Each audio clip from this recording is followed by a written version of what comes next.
जमीन पर जो आप लोग मुद्दा बना रहे हैं, चेहरा दिखाकर ही हज पर भी जाया जाता है, पहचान होती है, पासपोर्ट भी बनता है, आधार पर फोटो लगती है, तो वोटिंग की जगह पर अगर आंगनवाड़ी दीदी देखेंगी तो कैसे ये विक्टिमाइजेशन हो गया? मैम आप बोलिए। नरेंद्र मोदी जी 2024 में आए थे, पूर्णिया में बोला था घुसपैठ बतलाए, एसआईआर में कितना बांग्लादेशी, कितना नेपाली, कितना श्रीलंका के लोग आ गए।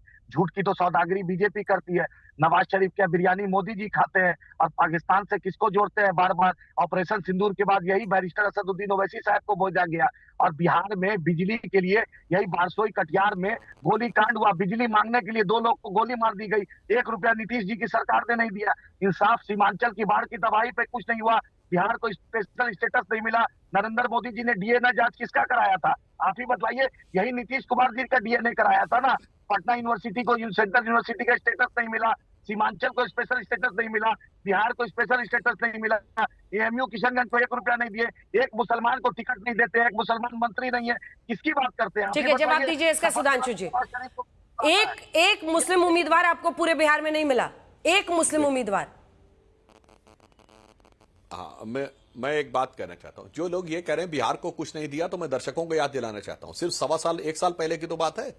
जुलाई 2024 में जब हमारी सरकार में आने के बाद मोदी 3 का पहला बजट आया, इन लोगों ने संसद में प्रदर्शन किया है कि सब कुछ बिहार को दे दिया गया है। खड़गे जी से लेकर अन्य लोग फ्लोर ऑफ द हाउस पे बोले हैं कि सिर्फ आंध्र और बिहार को दिया गया, बिहार के लिए तो सारा खजाना लुटा दिया गया। मेरे भाई तब सच बोल रहे थे, आज सच बोल रहे हैं? बताओ, साफ साफ बताइए ना। उस समय तो आप प्रदर्शन कर रहे हैं कि बिहार को जरूरत से ज्यादा दे दिया गया, आज पलट गए कह रहे या तो आप तब झूठ बोल रहे थे, आप झूठ बोल रहे हैं। हकीकत है कि दोनों बार झूठ बोल रहे थे, ये आपकी हकीकत है। और जहां तक ये वाली बात है, हम किसी भी प्रकार की धर्म और मजहब की बात नहीं करते, ये लोग करते हैं। सामान्य आइडेंटिटी डिस्क्लोजर के मुद्दे को ये मजहबी मुद्दा बनाते हैं। आप हज पे भी जाते हैं, यानी विशुद्ध मजहबी यात्रा पे, उसमें भी चेहरा दिखाना पड़ता है, मगर यहां पर मुद्दा बनाना है, इसलिए इनको ये समस्या क्रिएट कर। ठीक है, आलोक जी जवाब दीजिए। वो कह रहे हैं कि जब पैसा दिया बिहार को, तब आप लोग कह रहे थे कि बिहार का बजट हो गया। देखिए, हमने कभी बिहार को पैसे दिए जाने पे विरोध नहीं किया, लेकिन 10,000 रुपये आप रिश्वत देकर अगर वोट महिलाओं का लेना चाहते हैं तो स्वाभाविक है कि हम विरोध करेंगे कि 20 साल के बाद महिलाएं बहनें जो हैं वो इनको याद आई। जिस तरह से अभी सुधांशु भाई कह रहे हैं हम तो हिंदू मुसलमान करते ही नहीं। अरे भाई, आप तो, आपसे ज़्यादा तो कोई नहीं करता, और देश में सबसे ज़्यादा अगर कोई करता है तो नरेंद्र मोदी जी करते हैं। 80-20 हो, शमशान कब्रिस्तान हो, रामजादे और दूसरा शब्द हो, ज़्यादा बच्चे वाले, मंगलसूत्र छीन ले जाएंगे, पता नहीं कौन कौन से शब्दावलों का इस्तेमाल करते हैं आप लोग हिंदू मुसलमान करने में, और उसके बाद कहते हैं हम तो कुछ करते ही नहीं है। साहब, आपसे ज़्यादा तो कोई समाज में विभाजन करता ही नहीं। एनआरसी आसाम में लागू हो गया क्या? आपकी 5 साल से सरकार थी, एनआरसी आपने पूरे देश में लागू कर दिया क्या? यही जेडीयू जो आपके अलायंस पार्टनर है, इसी ने मना कर दिया था कि हम ये लागू नहीं करेंगे। नागरिकता, अरे भैया मोदी जी और अमित शाह जी बताएं कि कितने घुसपैठिए बिहार में एसआईआर में मिले हैं?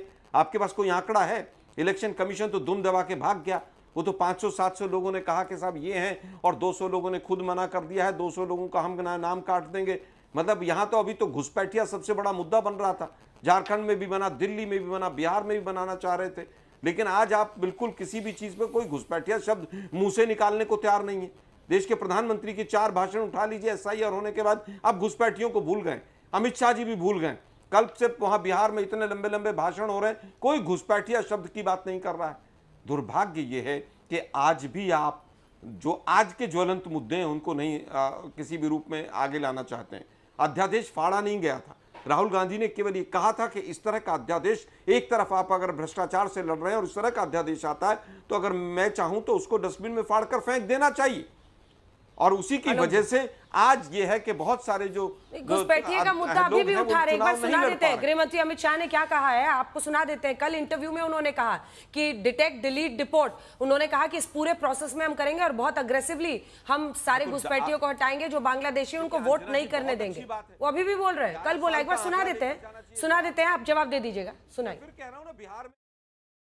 मैं छोटा सा सवाल राहुल जी को पूछना चाहता हूं कि मतदाता सूची शुद्ध होना चाहिए या नहीं होना चाहिए? मतदाता सूची का शुद्धिकरण का दूसरा नाम है एसआईआर। अब मैं, आपने पूछा नहीं है मगर उसका भी जवाब दे देता हूं कि वो विरोध क्यों कर रहे हैं।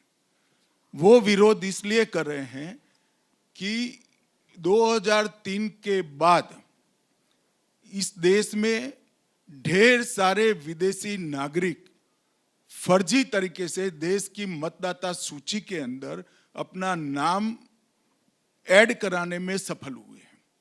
मेरी देश की जनता को सीधा सवाल है, जो बांग्लादेश से यहाँ आए हैं, जो दूसरे देश से यहाँ हैं, जो हमारे देश के नागरिक नहीं है, उनको देश की चुनावी प्रक्रिया के अंदर हिस्सा लेना चाहिए क्या?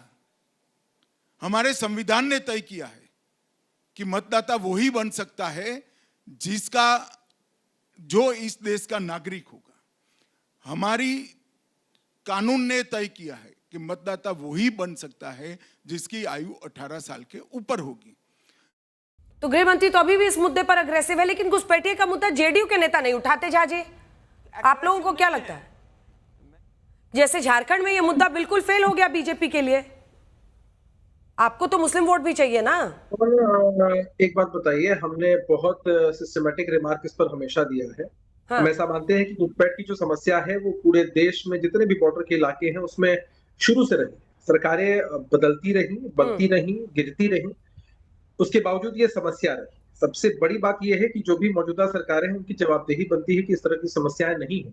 और अगर किसी घुसपैठियों को बाहर करने की बात की जाती है तो सबसे ताज्जुब तब होता है जब कुछ लोग इसकी तरफदारी करने लगते हैं, वकालत करने लगते हैं। ऐसा लगता है कि घुसपैठ करने वाले लोगों से इनकी ही साठगांठ है।